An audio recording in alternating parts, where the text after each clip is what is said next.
really appreciate your coming to this session right now after lunch. I know it's hard to stay awake, but you're coming here nevertheless. Thank you. Today's session is by Lindsey.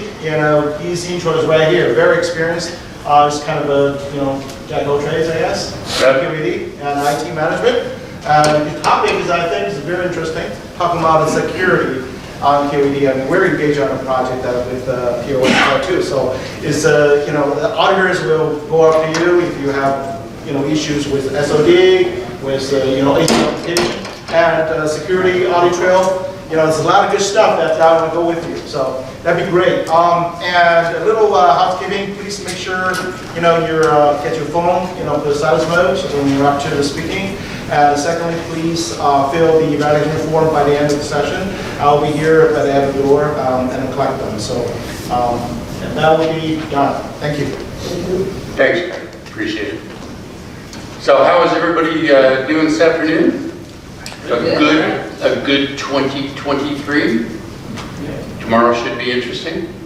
We here? I don't know. We're here. So yeah, what I wanted to talk to you today about was access security. Our companies are going through growth and change, and maintaining security at all levels in the organization is becoming more and more important. If you don't pay attention to security, you can pay big fines if you're a SOX company. And SOX requires you to maintain information both onboarding, offboarding, and for change. So it's a big deal. Security is a very serious business these days. If you're an IT people, how many IT guys we got here? Yeah, we spend maybe a fair amount of time changing passwords and granting access and updating databases, and so it's very important. It's becoming more and more important as the internet progresses. So what I'd like to do today is just talk a little bit about security setup in QAD. I'll talk about user maintenance, SOD. Anybody recognize SOD? Separation of duties. Okay, roles, audit trails, memberships, approvals, and then the second half of the presentation, I'd like to talk about an application that Alex and Christian have done for 32Soft that makes it easier to deal with all of these changes. As with anything that we study in terms of QAD supply chain, lots of terms to become familiar with. I just put up a list here of things that you should really be able to define and understand in the process of talking about and dealing with security. I've always said that if you're going to be a professional in any area of the supply chain, you should know the history of that area or that taxonomy of the supply chain. And security is no different. Here we see Bob Thomas. He was the gentleman who wrote the first virus. Isn't that interesting? And the guy in the middle, oh, he was a character. Does anybody know the story of Mr. McAfee? He was, if you get a chance, look it up. He was a weird one. He was a weird one. And then John Van Neumann, he wrote the theory of self-replicating automata, which is viruses. So if you've got any interest in security, here's another list of people who have contributed to the security field that would be interesting to look up. You see such people on there as David Packard, Mr. Hewlett, Steve Wozniak. All these guys had their own impact on security. The first computer was the difference engine by Mr. Babbage in 1832. Not much concern with security at that point. It was just kind of a machine that calculated processes, and then ENIAC was brought into existence in 1945. This was the first programmable electronic general purpose computer. And it did what a lot of computers did, but it put it all into one place. And so now we have to start worrying about who had access to it and who could change it. And then we got to ARPANET and the internet. And God, how many stories have we heard about ugly happenings with data losses? I just got bugged. I won't say my wife did it, but she got a virus on her computer. So this was the first wide area packet network that used TCP protocol and opened ourselves up to some more security issues in computers. It's interesting that the definition of computer security really wasn't done until 2005, when the Department of Defense came up with their trusted computer system evaluation criteria. Maybe Mr. Trump and Mr. Biden and Mr. Pence should have read this document, because it points out exactly what you're supposed to do with protection and documentation and all that. So just since 2005 that we actually had a formal definition of security. Back in 2002, if some of us are old enough to remember that, I think there's a couple of us in the room who are, we remember WorldCom, second largest network company in the world, had some problems with their network security. Tyco, Mr. Kowalski and Mr. Schwartz stole almost $600 million from investors. And then the ultimate was Enron with Mr. Kenneth Lay and Jeff Stoking. I would recommend this movie to anyone in the organization. The Smartest Guys in the Room. Has anybody ever seen that? Great movie. Goes through the whole process of what happened with Skilling and Mr. Lay. But the government came up with a solution. You know what SOX is? Yeah, SOX. We all live and die by SOX today. So in 2002, this gentleman, Senator Paul Sarbanes, and Representative Michael Oxley came up with the SOX Act, or the Security Act. It was called the Public Company Accounting Reform and Investor Protection Act. Love the government and their words.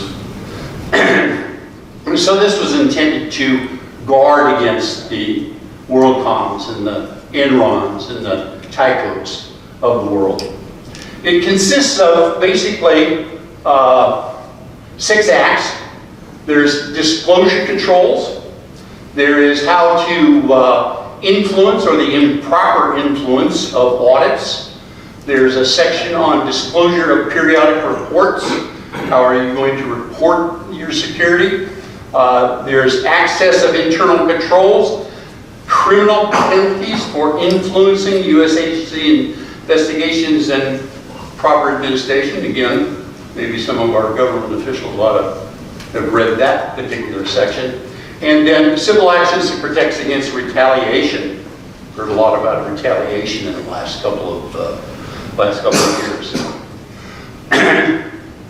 The internal controls procedures in accounting that are spelled out in that Sarbanes-Oxley can be broken down into basically 7 categories, and each is designed to prevent fraud and identify errors before they become problems.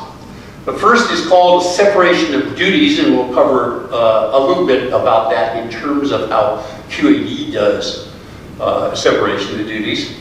There's accounting systems controls. These controls access to certain parts or different parts of the accounting system, such as passwords, lockouts, access laws, etc. There's physical control of assets.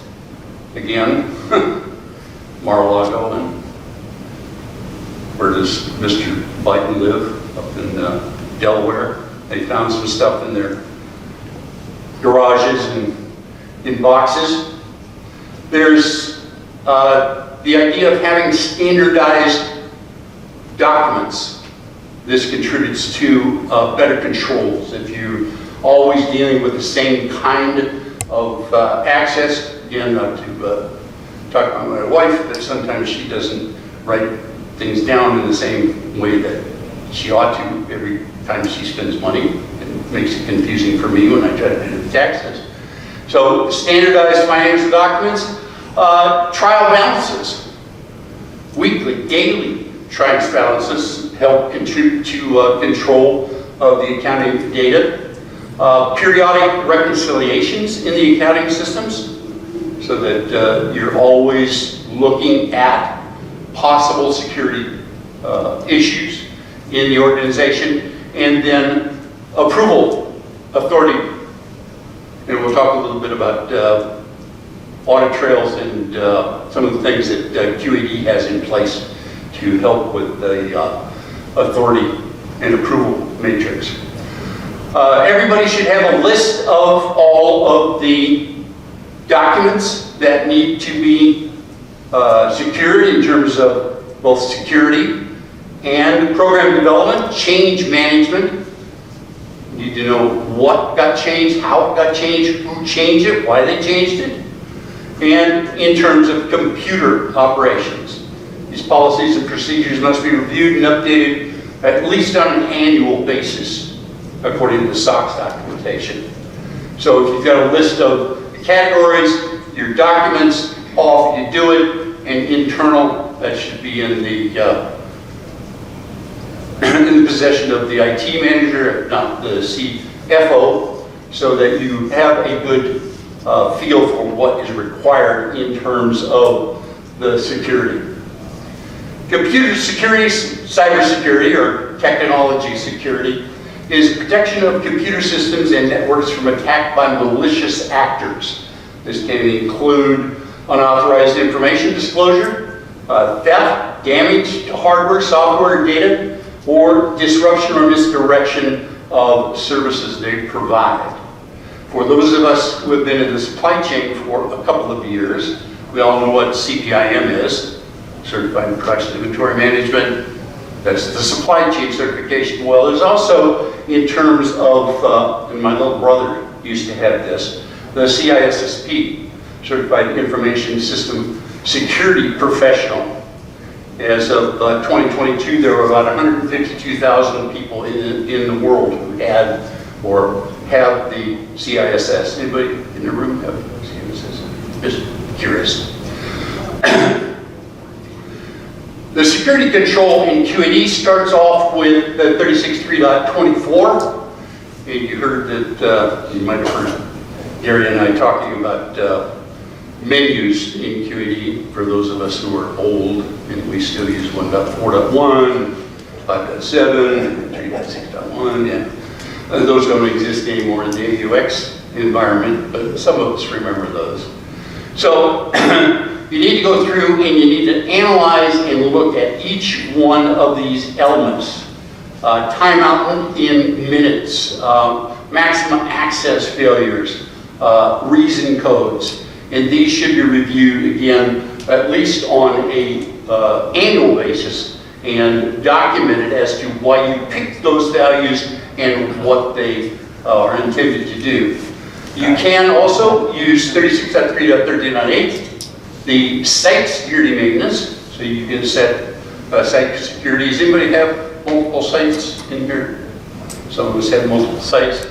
So you can define that down to the role process. You can actually take security in QAD down to the field level. But this is somewhat problematic. If you do this, you're going to tie yourself to a whole bunch of maintenance. You've got a lot of maintenance. And it's something that's almost impossible to reverse. So if you check that box, you better be real careful about what that what that means in terms of actually doing field security. But you can get field security down so this guy only can access this menu or this field in this menu. So it is very powerful, but it is somewhat problematic. Security starts with what? Us. People, right? And so the 36.3.1 defines user maintenance. Bottom line is the individual. And so again, here we have the 36.3.1, the definition of the person, what applications they have access to. I won't spend a lot of time on exactly each one of those elements, but you really ought to use and read that user guide, QAD security and controls document for your particular version. Very critical.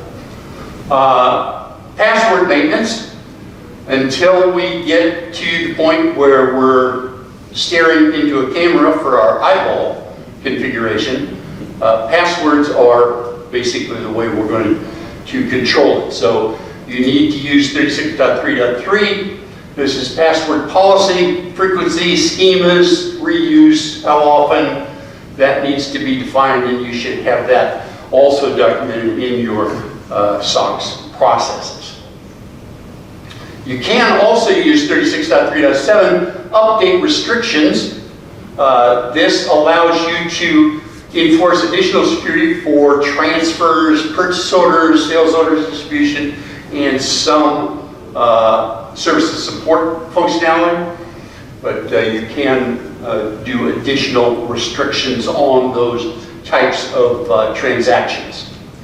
The 36.3.4 user domain entity access. This is where you define what domains a particular user is going to have access to and what their default domains might be.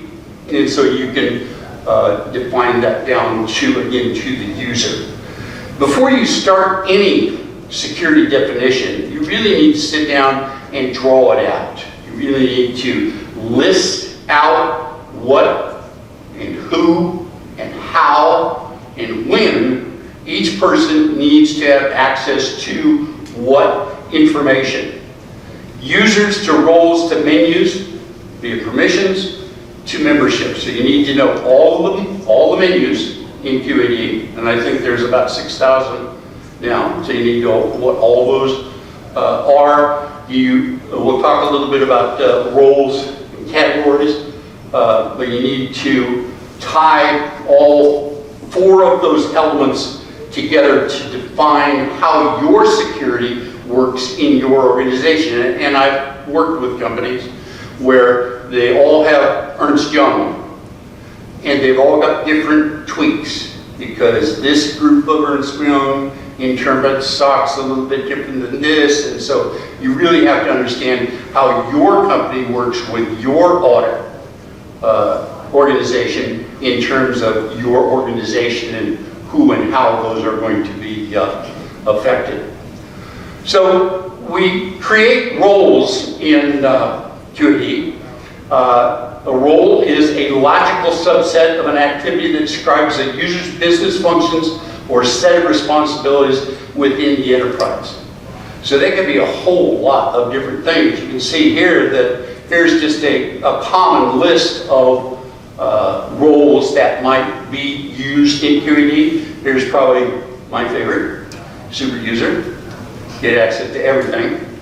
But you need to define what those roles are, again, for your organization. And then permissions, you need to assign to those roles which menus or what things that role can get at. So the role-based access control is a security mechanism designed to work for users and roles. Then you assign people to those roles through the 36.3.6.6 role membership maintenance.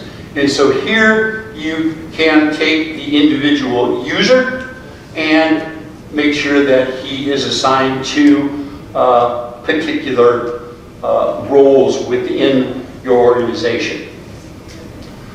The segregation of duty, we saw that that was probably the first of those internal policy controls that was listed in the SOX section. And this basically defines who has access to what.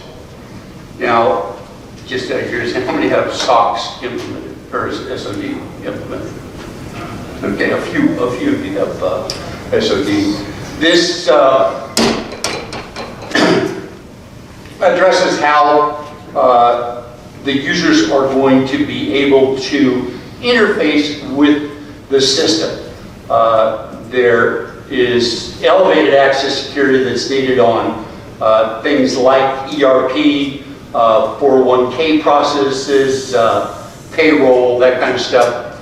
But basically, the segregation of duty is comprised of the internal controls designed to prevent error and fraud by ensuring that at least 2 individuals are responsible for each separate business process. Now, some organizations are fairly small, and that may not be, possible within that organization, but segregation of duty has that goal of making sure that at least 2 people are responsible for that. So it breaks down the tasks within a process that may be reasonably completed by a single individual into multiple tasks that no single person is responsible. If you go back and you look at that movie, The Smartest Man in the Room, this is one of the primary reasons that they got away with it, is because there was only one guy responsible for paying payroll and setting up people. So you got to pay attention to that.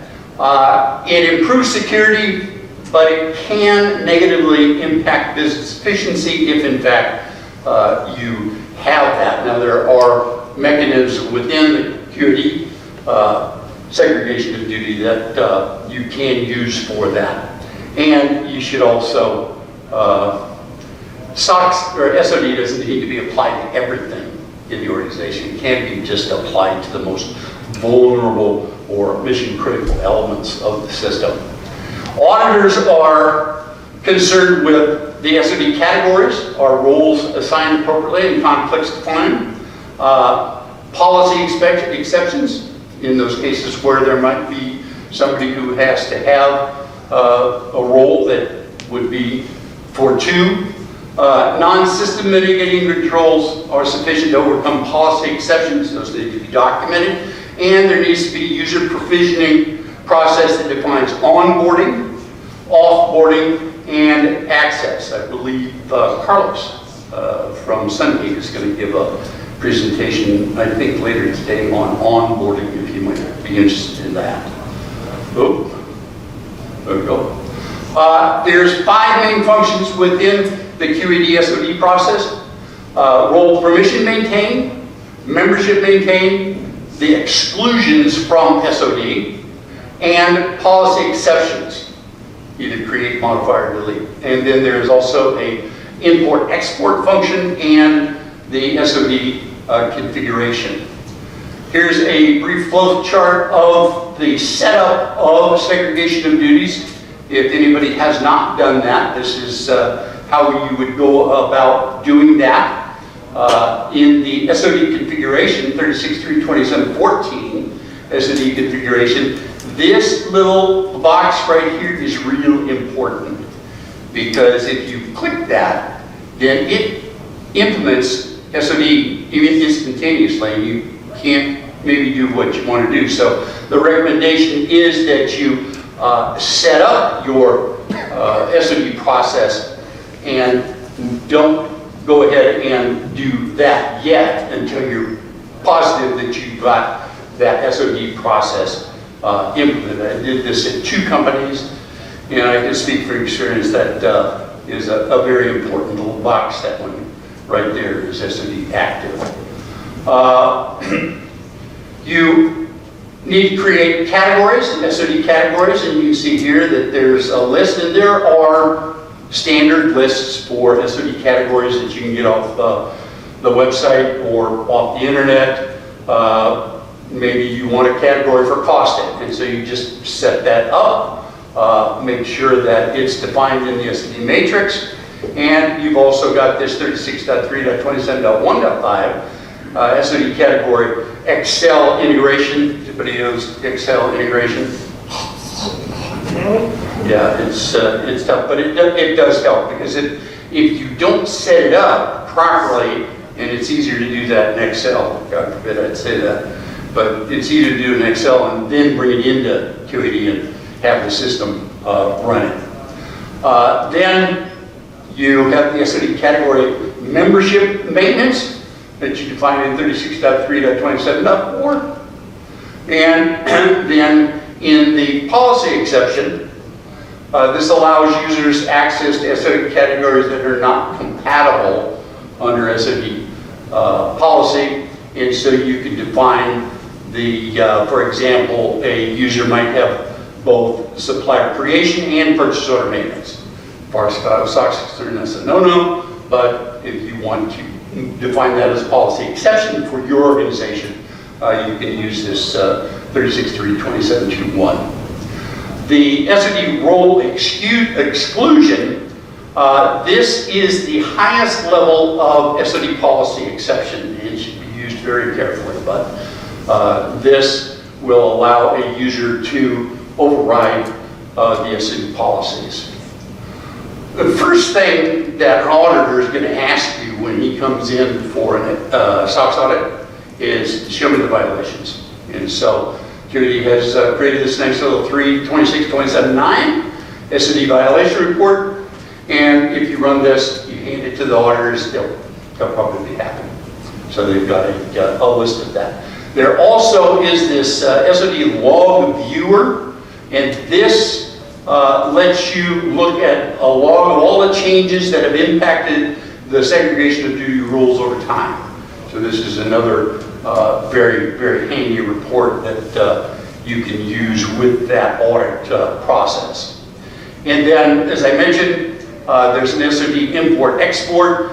This, like most Excel integration things with QAD, is not easy to use, but if you learn how to use it, it's much easier to set it up in Excel and make all the manipulations and changes and lists and analysis in Excel before you actually bring it in and then check that little box I told you on the SOD configuration.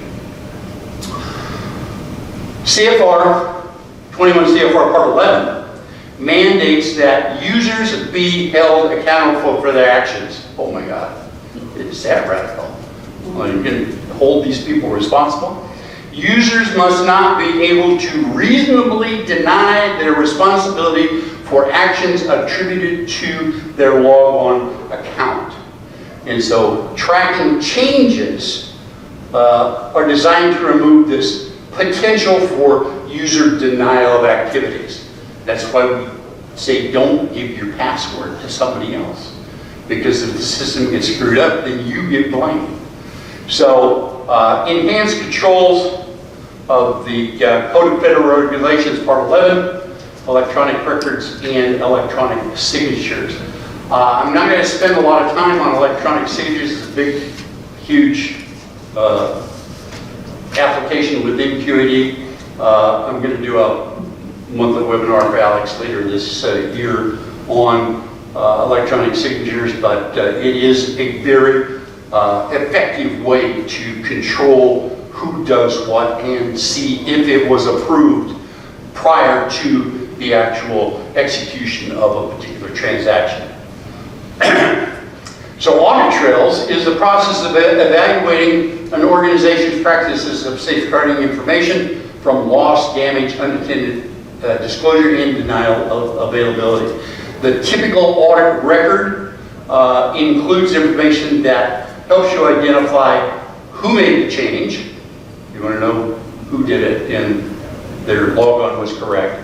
Which programs were changed, when the change was made, that always helps to narrow it down, and what was the change that was made. So these audit trails are intended to give you this information.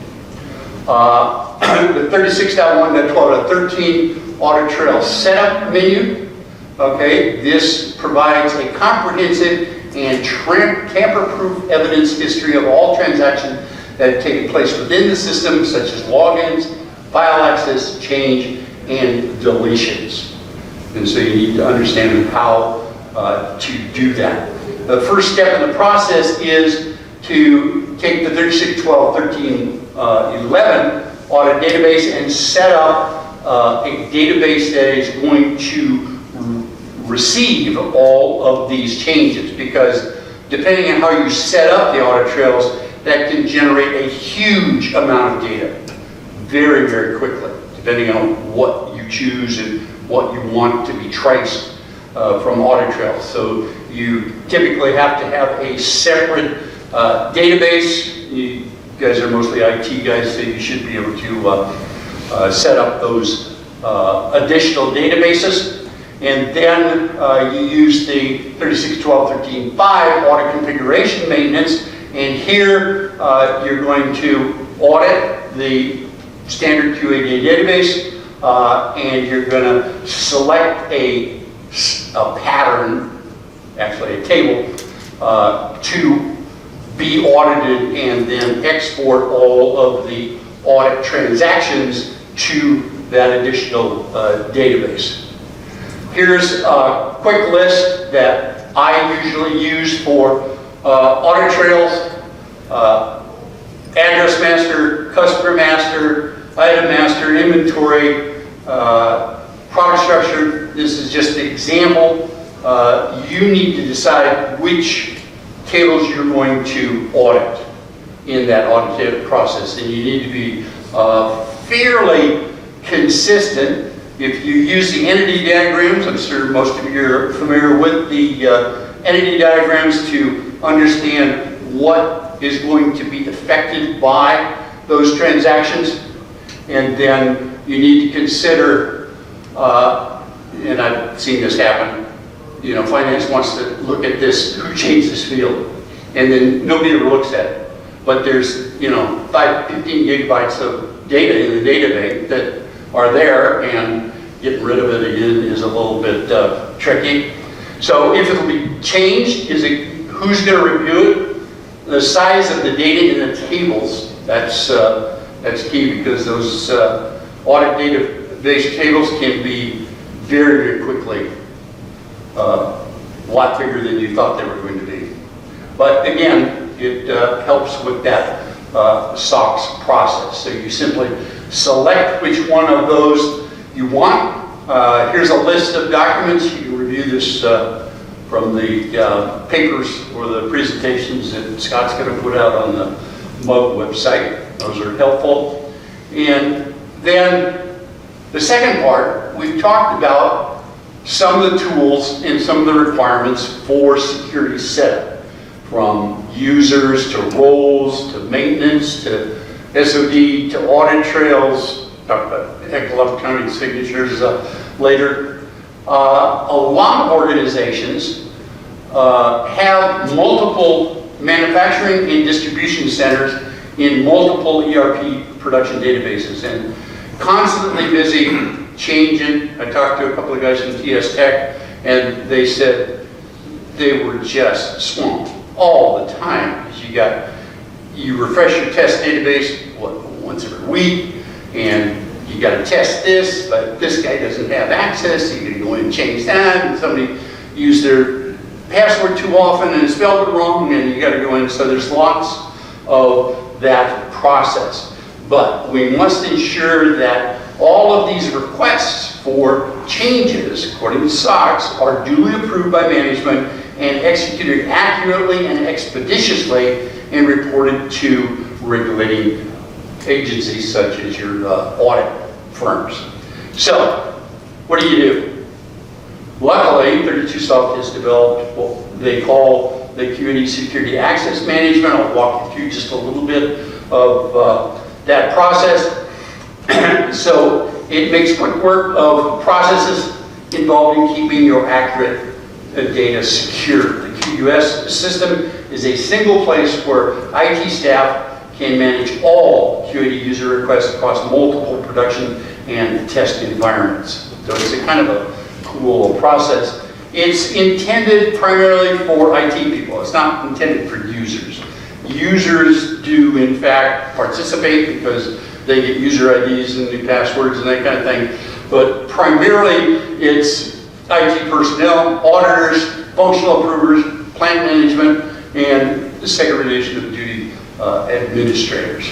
So, a couple of features of QUS. It's a validatable approval flow, which auditors love. That's a big deal for them. You can track all user requests, new ones, old ones in process. You've got manager, functional, segregation of duty, extra, and plant level approval for change requests. The system automatically checks for SOD conflicts. If you don't have SOD installed, there's a section in here that you can set up your own kind of mini SOD. And then implements automatically across all environments. So all you do is you run a little batch job, and it automatically runs through the data and updates the implementation of all of those requests. So you can create new users or track initial requests.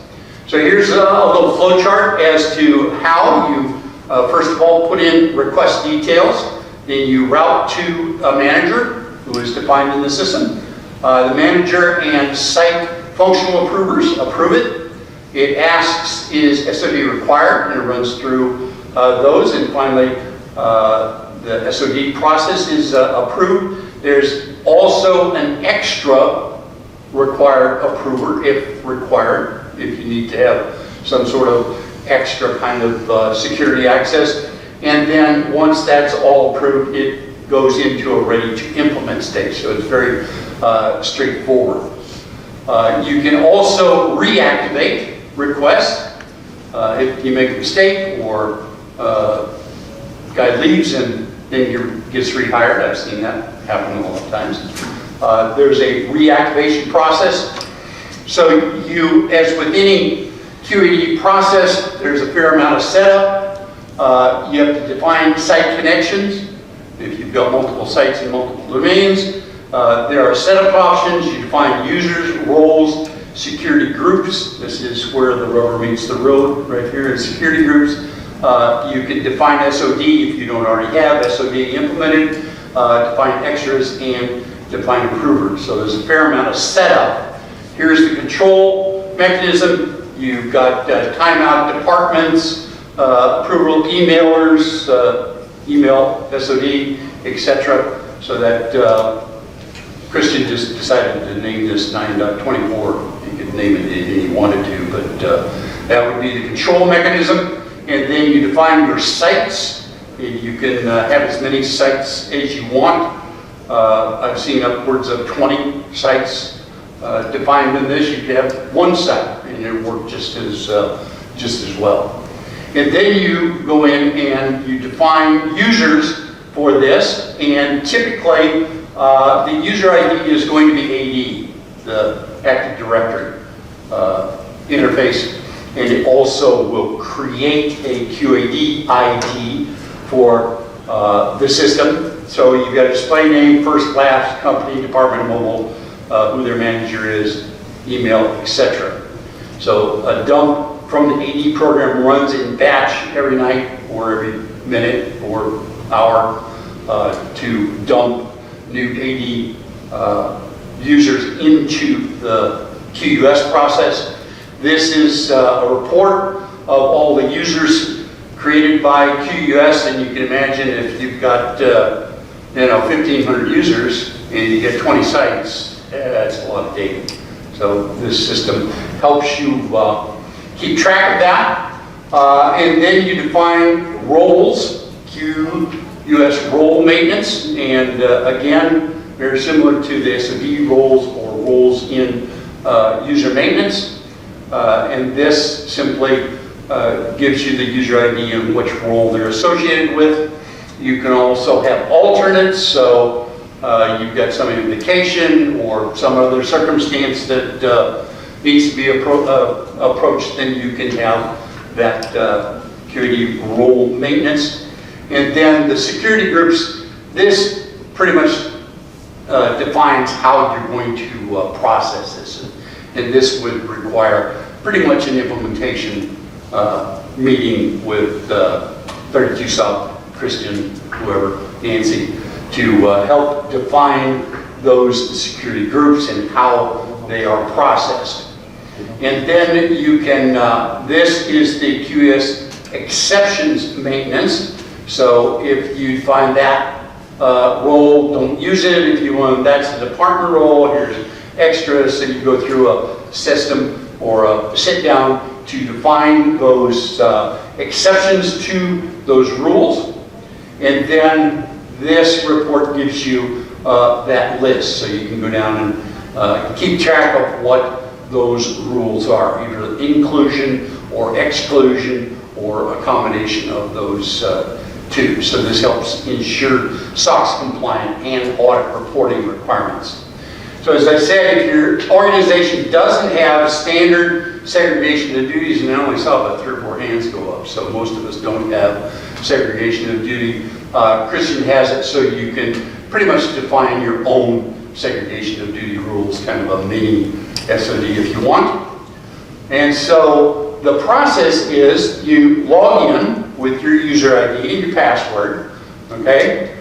Then you come to the request navigation screen, and here you can request by a range from 2, there's a date range, you can modify. It's obviously a new screen. It will take some learning curve to get used to it, but it's modifiable to your requirements, however you want that to look. If you add a new user or a new request ID, you're going to use probably the AD ID, the Active Directory ID, to set that. There's various types of users. The badge number is going to become the QAD ID. You set in the email. There's marks, primary locations, names, that, and then you can click to save. You can do like users. You can modify the elements of the selected groups, default domains, SOD conflicts, extra approvals, and status codes. Those are all available. And then your the system, as you hit the save button, it will validate the process. And if it sees a SOD requirement, it'll highlight it in orange, so there's a little visual requirement there. That just means that the SOD administrator or the SOD approver needs to look at that. And then if there are errors to the process, it will highlight that in red, and you'd have to correct that before you proceeded. So these checkboxes here allow you to look at what particular aspect of QUS is going to be affected by the request. Then when it is submitted, an email goes to the manager, manager 1, and it says, please approve this. It gives all of the information associated with that request, along with a clickable approval link. That approval link then goes, and if you click it, it goes to the manager's sign-on, his user ID. You just click the login, and then the at field is what is used to denote the status or where that particular request is. You can see here that the selection is based on the manager and auto assignments based on distribution rules. In this case, an accounting financial approver is required for that. And then the approver can either approve or deny. If they deny it, just goes back to the previous step. If it gets approved, then they go ahead and they can put in reason notes. Auditors love this process. I talked to you guys from TS Tech, and auditors are freaking out about this. It has saved them a complete man and the auditors love the process. It's all traceable. There's reason codes, and then that approver would change to the next approver based on the security rules. Again, this is emailed to the functional accounting responsible. You've got your ULR link, again, based on the rules and the information associated with the request. The site approver logs on with his user. He goes through the approval with his reason codes. Okay? The app is now changed to SOD based on whatever rules you've defined for segregation of duty. And then that goes to the SOD approver. You can, in this particular case, the SOD administrator has no right to approve it. He can change the SOD requirements, but if he wants the exception of the SOD to go on, then he will forward it to a plant manager. And that, again, is dependent on your flow process.